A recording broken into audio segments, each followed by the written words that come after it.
let's get started. Let me close all my windows so I'm not as distracted.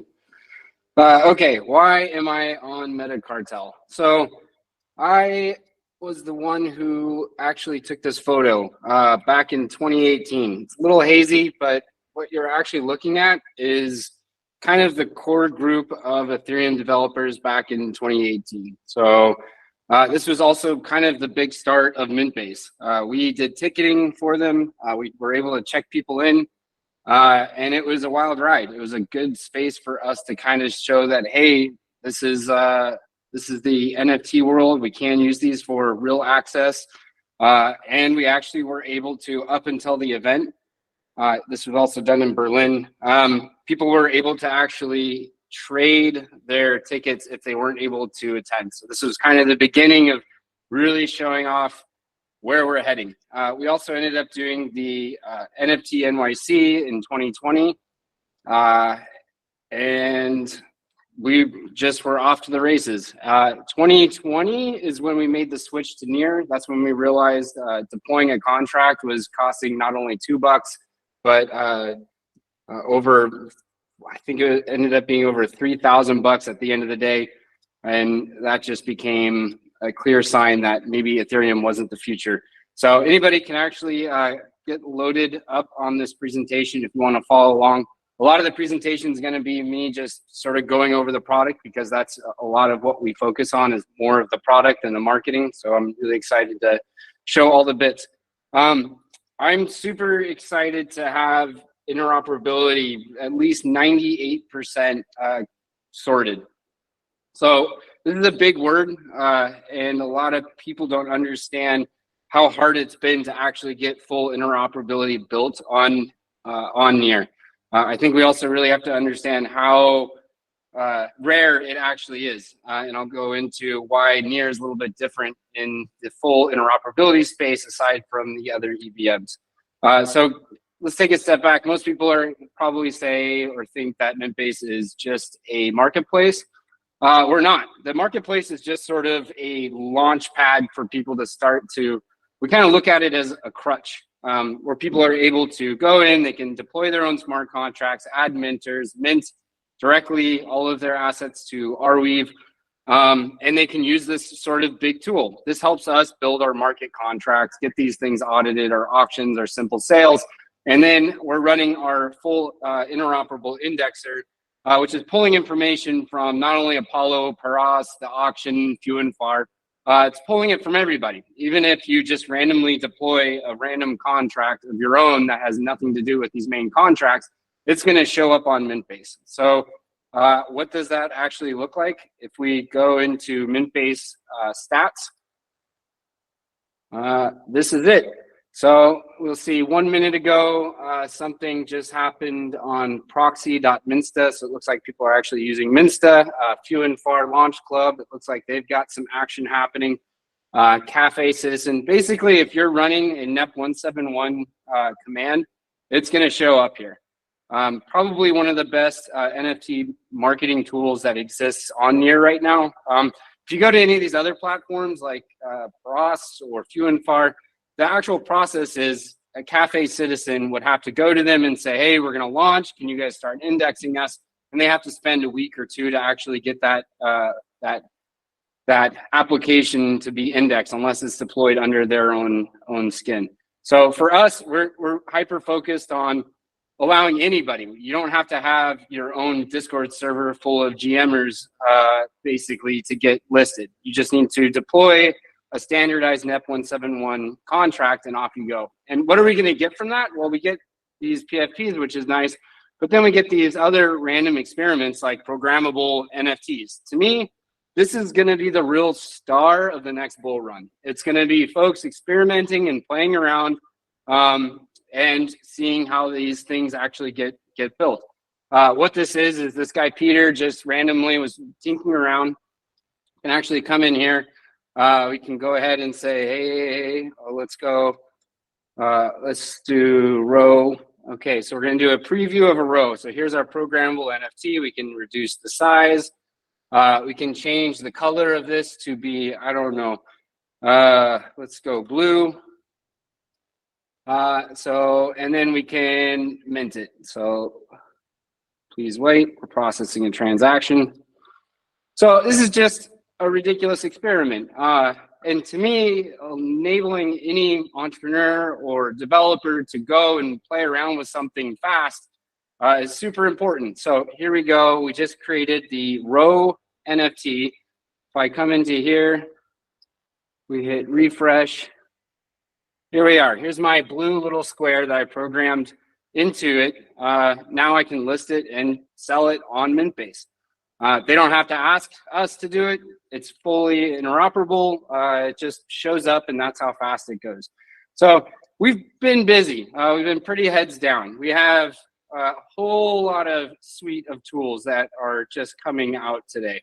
So we have full analytics, full activity of all the different stores. So not only can you see the stats, the full activity of the stats, but you can see full activity of what's going on with this smart contract on Near. And this also goes down to the accounts. So taking a step back, what is Mintbase? Again, it's just a crutch. The real goal is you can come in here, you can deploy your contracts, you can sell and you can trade. But our real goal is that you guys build your own applications outside of us. So this is kind of the core of where Mintbase is at. I think we're one of the very first also fully on-chain affiliate program. So on our contract, you just need to say, hey, if I want to buy NFT contract ID, the token ID, and then your affiliate ID, Nate.near. But what does that mean if you're your own company? Let's say you are Tradeport. I'm sure you guys are all familiar. You can actually sell NFTs directly from Tradeport and buy. And if you buy a Mintbase NFT directly in here, they'll actually get 1.25% of that of our market fee. And so you can actually see we have a little top affiliate independent markets leaderboard that shows how many transactions are going on. And see Tradeport is leading and other folks. So Toopsy was also able to access the leaderboard by creating tool. Let's see. I'll show that in a minute. So he actually created his own or her own market on Near Social. So we were able to, let's see. So let's take a step back. So Tradeport was able to, when they click buy deep into the contract, you can actually get the affiliate program.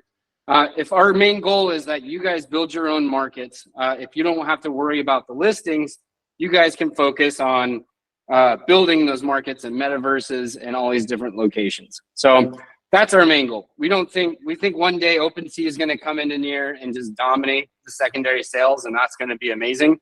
Our focus is basically how do we support what we think is the real future instead of everyone just going to OpenSea until we die. It's more about, hey, I want to build a pizza shop in Berlin for anyone who's in the metaverse that's playing a game and then wants a quick pizza. They can go, they can see all the options of all the different pizzas. They buy that pizza and maybe that kicks off an actual delivery. So we want those folks to not worry about indexers, not worry about market contracts, not worry about the cost of getting those things audited. We want those folks to just specifically focus on their metaverse land. So going back to this sort of world. So we know our market contracts work because they're battle tested. We know our indexer works because we're constantly getting folks. And the real challenge of the indexer is a few things. So Pagoda also has an indexer, and that's great. That what they don't have is they don't have a battle tested market that's actually using it. So you can have all the data in the world and that's fine, but it's not going to be optimized, right? You're going to say, I want to get all of the NFTs owned by Nate.near. I want them ordered from last transferred, so I can see all my most recent transferred items. I also want to get all of the royalty information that has to go with that. I want the full provenance of that token. I want to know if it's been listed or bought or sold. And this is where kind of Mintbase shines. Not only that, but we're also constantly optimizing metadata because metadata is tricky. Some people are storing it on IPFS. Some people are storing it on Arweave. Some people are storing it all over the place, and pulling that information into one location is difficult. So we're packaging all that into a nice Web 2.5 GraphQL indexer. And so if you want to actually grab that, it's quite easy. Go to our extremely extensive docs. You just come through here. We've got our mainnet. Everything that you can do on Mintbase, you can also do on testnet. I can show that in a second. And then you just go ahead and click this guy. We have a prepackaged command, and you can see all the NFTs owned by Nate.near. I wish I could get some of yours. Let's see if Ilya's on. We can actually see all the latest NFTs by Ilya's root.near. And oh, this old NFT. Merry Christmas, everybody. Fascinating. Okay, so back to, hopefully everyone kind of understands what Mintbase is now. So let's go back. We do have a market. We are starting to split all these different items into bits. You can kind of see the power of what Mintbase is as well by checking out Be Together's contract. Not only is this a contract that has several different mints on it, but we can even go into the minter section, and this is built and managed by Claudia. She actually onboarded 165 individual minters that are able to come on, mint on her contract, and do what they need to do. So how do we do that? It's fully automated. You just come in to create. Right now, now we're in my sort of view. This is what you're seeing from me. We kind of see smart contracts as being just basic directories in the future. Like maybe you own 6 stadiums. You should probably have 6 different smart contracts managing all of those stadium tickets. But you can see I can easily switch back and forth to all my different contracts. If I wanted to, I can go into my manage minters. And just like in a DAO, I can add and remove minters just that easily. So also for my minters that come on board, I can actually manage royalties of all of my minters. So if my minters mint, I can then say, well, I deserve 1% royalties of all of my minters that come on board. I've done the curation, and I'm going to be the one doing the selling. I should get that percentage. Default split revenue, that's a whole other world. That's just a single one-time split. So it sounds confusing, but it's crazy powerful. Imagine you're doing stadium seats, an event, and you would put the artist here, you would put the landlord gets a percentage, you would put all these different folks. And then these folks, you can basically say, well, if you're part of press, maybe we're not going to give you any money to run an article, but we want to incentivize you to do a really great article. Maybe we'll give them 0.025% of every single ticket that's sold. So now you have a vested interest of all the folks to help sell those tickets. So I hope you're kind of understanding just how deep Mintbase gets, and it's just sort of the tip of the iceberg. So deploying a contract, ridiculously easy. New store, add in the contract, then you have your system. The store settings, also crazy powerful, all the different items you can go into. Let's go into, let's see, how about, so we can also see and track all of my earnings. If I'm doing auctions, we can see all the different offers that people have offered to me. I can see all my offers that I've given to all the different folks, and off you go. So let's, okay, getting back. So we're doing all sorts of experimentation.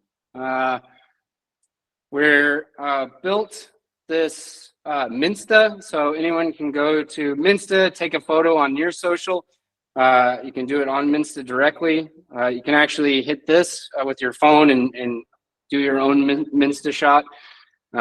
This will upload directly to Arweave, add you as a minter automatically, and we went to, let's go into Minsta mode. So these are all the moments from ETH Denver. We were able to onboard several different folks. Minsta got their own DApp radar independent tracking, so they actually started rising in the ranks. And it's just a neat way to show off and use the technology. And here we go. So again, really simply, you can hit this using the CLI because it's directly on chain. You can go on to Near Social, build your own market, and directly buy on Near Social, just adding the affiliate ID. Whoever gets those funds gets their funds. Trade port, earning funds. Affiliate Direct also is a single link. So on every single item, if we go into Mintbase and we wanted to, maybe let's go into Minsta, or maybe we see a Cafe Citizen that we like. So let's filter. Okay, let's say I really like this guy, right? I can go ahead and copy this. I can send this to my friends, and you'll notice on the edge, affiliate account ID. So if someone actually clicks that link, Mintbase is going to go ahead and pop in and give this person 1.25% of the market fee directly from that. So the market could be anything. It could be an influencer who has nothing to do with minting, nothing to do with listing, nothing to do with the contract. They might just really like that. If they're part of the actual selling of the item, then they should help and get a piece of that fee. This really helps with, let's say, if wallets want to start basically running their own markets and helping the liaison of purchasing. The burden of getting all those lists and moving all those lists for the wallets is completely gone. Super exciting. Okay, so boom, boom, boom. Again, here's the market that we built. Anyone who buys this, just in the URL, you add that affiliate fee, you're good to go. We also have a build your own market template. So for developers, it doesn't get any easier. If you want, you can go into, let's see, let's go into Mintbase. So if you go into the build section, we have this deploy your own market in minutes. So if we want, we have this really basic example where it boots up an application. We have some Mr. Browns, we have some near knots. You can see all I care about are these 5 different smart contracts. We also believe in the future, a bunch of these markets are gonna pop up, not wanting to sell everything on near, but maybe focus on 5 or 6 different contracts. So if you are a developer, you can actually come in, go into GitHub repo, using a single deploy. So, okay, here we go. Simple market contract. Here's how hard this is. What is the event that we're in right now? Demo day. So I'm going to call this the demo day. So I'm going to take that market. I'm going to fork it to my repo, and this is what other people can do as well. This is now going to go onto my repository, and it's going to actually bundle it up and deploy it to their own hosted instance using Vercel. So what that is, and in the environment variable, if you just change it, the affiliate ID to whatever yours is, if someone buys from that market, you will also get 1.25% of that market fee. So you can see what we're doing. We're trying to make it lower the barrier so that you could just rapidly build markets in your own sort of way. Okay, so fully interoperable, the Peter index. And so if we're looking for help, we really want to find this sort of, we're calling it the Peter index. So Peter came in, never talked to Mintbase, was able to go on testnet, mess around with something.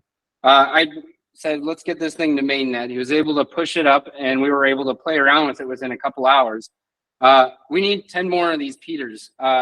If you know Peter Solomonson, let him know. He's a cool person. But we need 10 more of them, because getting more experiments going, these lead to bigger pictures. This leads to innovation, right? So going back a bit, so if you remember us back in the day, probably a year ago, we had deadmau5, right? So how did we get deadmau5? And we were able to mint over 600,000. The main reason we were able to get deadmau5 is they saw that we were doing experimentations. We were in Berlin, we were minting beer NFTs at a festival, and we were issuing them out in the middle of nowhere right outside of Berlin. So this is still probably one of the largest players that we got. We didn't have to pay them extra money to do it. They just saw that we were innovating and exploring. Go ahead. Ну, канал свой создать. А друзиться еще? Это, то есть, канал с тобой только? Я не знаю. Давай. Sorry, Mark. Yeah, can you mute? Yeah. Sorry. Apologies, Nate. Yeah, no stress.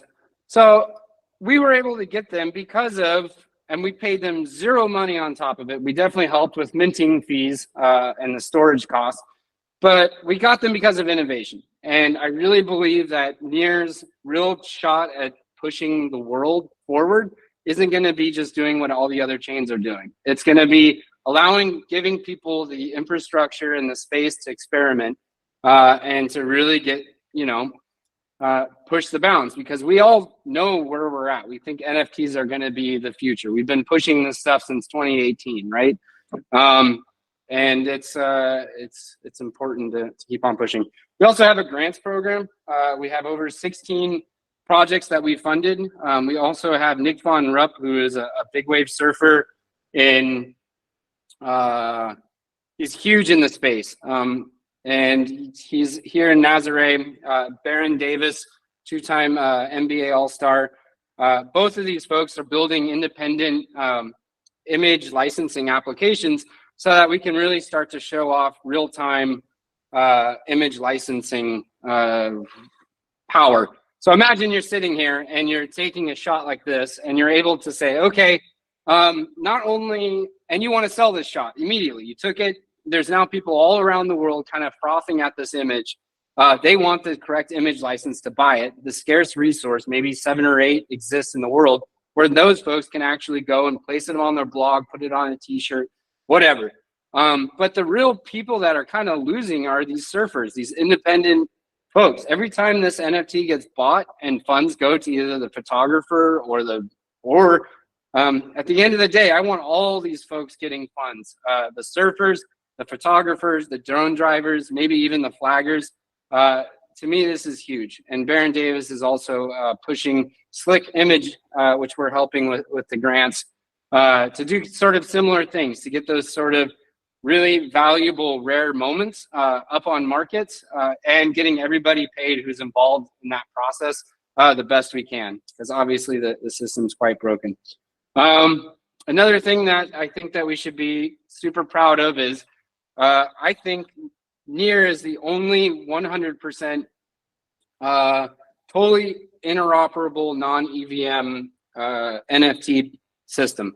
So if you look at how Metaplex was built, the reality is the entire NFT ecosystem is all done on one smart contract. This was verified by the Defiant and by Dragos, who is one of the founders of DApp Radar, so this guy would know.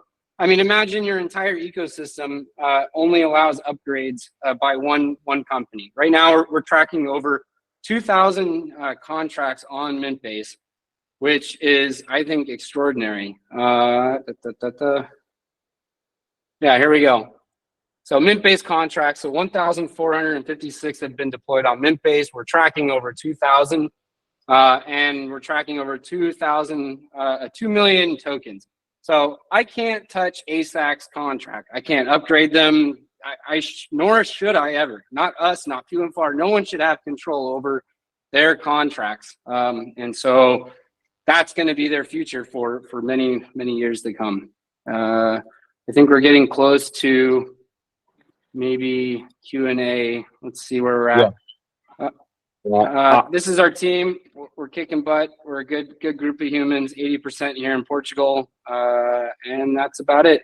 My biggest fault as a founder, I would say, I'm still coding. I need to quit that. I didn't take PFPs as seriously as I should have. It's a complex system that these guys have. The filtering and the searchability and all that technology that goes behind what makes a PFP is actually quite fascinating. And yeah, go ahead. Yeah, thank you. Didn't want to cut you short. Didn't want to interject. So my question would be, there is a certain trend, in the NFT and in the industry in general. The trend is that there is a fatigue to NFTs, stigma to NFTs that begins to grow in the, in general. I think people get especially from the last trend of NFT boom. I think people get a bit tired with NFTs and all of that stuff. So my question would be, how do you guys maybe combat that stigma kind of that has grown from that? Or you mentioned that you kind of organically meet someone like, again, Deadmau5. However, how do you go about doing that now that it is not, you know, a boom of NFTs, and how do you go about dealing with that stuff? Yeah, there's two fatigues, right? So I'm an engineer, I'm a developer. I've been developing almost every day since 2007 or 8. It's every weekday. I'm actually more of a weekend guy now. So I've been in blockchain since 2014. And I remember for years and years and years, there was always just engineers. Every conference was engineers. We're all talking about blockchain. We go have beers and talk about blockchain. And then we're all just, a lot of times we'd be like, man, I wish that the masses would like figure this out. I wish someone besides engineers would figure this out. And then all of a sudden they did figure it out, and it became a big GM spectacle, right? And I had my moments where I was like, you know, why, you know, this isn't what I envisioned as being like what mainstream would be like. It's just the speculative, you know, people buying for $69 million in NFT that they probably bought from themselves, and everyone getting excited about that. But at the end of the day, I also, that was my own fatigue. But the reality is I should have looked at it and gone, okay, good. People are actually interested. They are experimenting. That's nice. The fatigue of those people, that's fine. They're away now. Now the engineers are back, still cranking along. The real fatigue is engineers getting sick of the current financial system. So if you've ever built anything in Stripe or Plaid or any of these other applications, like I came from a traditional finance world, working with Apex Clearing, which is the company of like that says you have 5 shares of Starbucks stock because we say you do. If you've ever worked on that technology, now that's real fatigue. So me as an engineer, I'm still extremely excited about the technology and all the crazy things we can do. We can transfer hundreds of millions of dollars without ever needing to talk with Stripe or anyone. No one needs to talk with Mintbase either. I mean, if you really want to, just make your CLI transactions directly. That's fine. You're here to make it less stressful. So to me, there was the first bull market. It was, we had nothing to work with, right? We had Bitcoin. Second bull market, we had Ethereum. Now we can do ICOs, cool. Third, like now we have so many effing chains. We have so many tools to mess with. We have so many like companies who are aware of this stuff. Like the whole fatigue thing is not even the whole question of, is blockchain the future? Like that whole thing is completely out of my mind. Like last bear market for sure, I had my moments. I was like, great, we had an ICO deployment mechanism. And it cost me, you know, $40 to like, you know, put some small piece of state on Ethereum. This is actually not cool.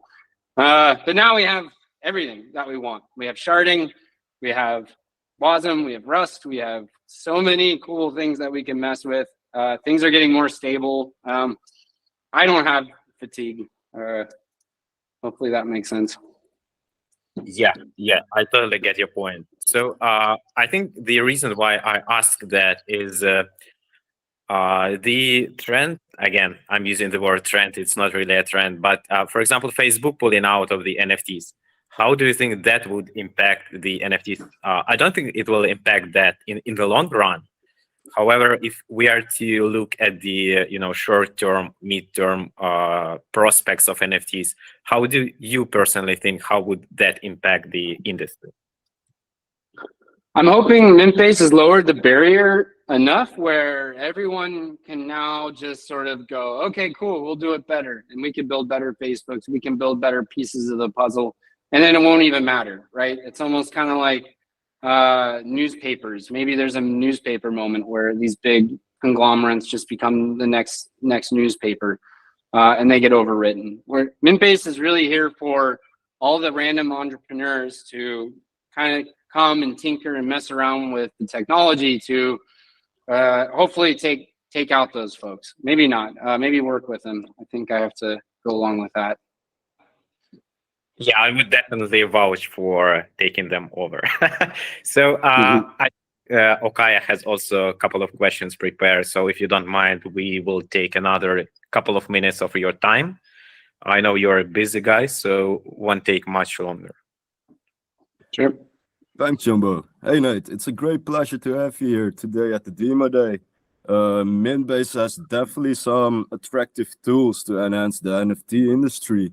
So what I was wondering, how is Mintbase gonna further the innovation and application within the NFT industry? So like I said, our goal isn't, we're now charging pretty hard on image licensing. It was ticketing for many years, and now we just, the barrier to entry and the redeeming and all that sort of stuff, I think we're still many months away from ticketing becoming real mainstream. Image licensing, it's a lot less painful. But again, our goal, my moment of success when I think Mintbase is finally like doing the right thing is when I can see more Peters just like coming up with stuff that I never would have thought of, that I'm like, what the heck is that? That's crazy. Vending machines are starting to, you know, order nacho cheese, you know, directly from IoT devices, those sort of stuff. So we just want to lower the barrier. You guys don't need to focus on contracts. You don't need to focus on indexers. You just need to focus on your markets and doing your innovative stuff. And our goal is to just lower the barrier bit by bit. Gotcha, sounds great. And how do you see the future of Mintbase and its functionality? The future of Mintbase is good. We raised our Series A this time last year from Coinbase Ventures, Animoca, Libertas, and Woodstock and Sino Global and Figment, some really good groups. So we have a very slow burn, and we're here to say, oh my God, we finally have the system that we've been envisioning since 2018. It's been a long road. We've had to rebuild everything from scratch. And now we're kind of in this space of like, cool, how do we actually just articulate all of this technology that we built and give it to other folks to understand that, hey, okay, let's start messing around with this stuff. Got it. So Nate, again, thank you for taking time to talk with us to present Mintbase, which doesn't need presenting as far as I understand. So yeah, definitely appreciate you taking time.